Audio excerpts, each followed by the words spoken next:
Улан Асанбекович уктуңуз, бул жерде аябай каттуу сынга алынды. Көптөгөн депутаттар өздөрүнүн ойлоруну, элден келген кайрылууларды сизге айтып кетти. Ошондуктан мына белгиленип турат, силердин жумушуңар жакшы жүрбөгөндүгүнө.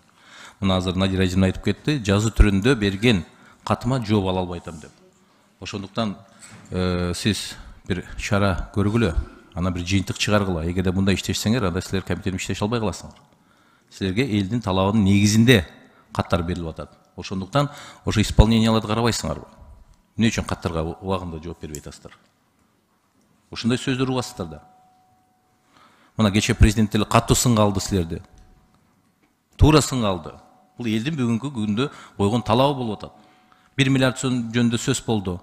1 миллиард жөнүндө сөз болду. Ошол жерде мына каржы министрлиги силер деле унчукпай койдуңар. Силерге каттуу талап койду. Bir haftanın içinde көп болса dedi. Ошо каражаттарды бөлүп бергиле деп. Каражат булактарынан силерге аныктап берди. А комитет болсо, комитет биз ар дайым даярбыз. Силер алып келгиле ошо нерселерди. Ошо тескемден алып келгиле, биз ошо күнү эгерде жумуш болбосо деле биз чогулуп, кезексиз комитет өткөзүп, ошол арзан дары-дармектерди сатып алганга биз макулдук беребиз.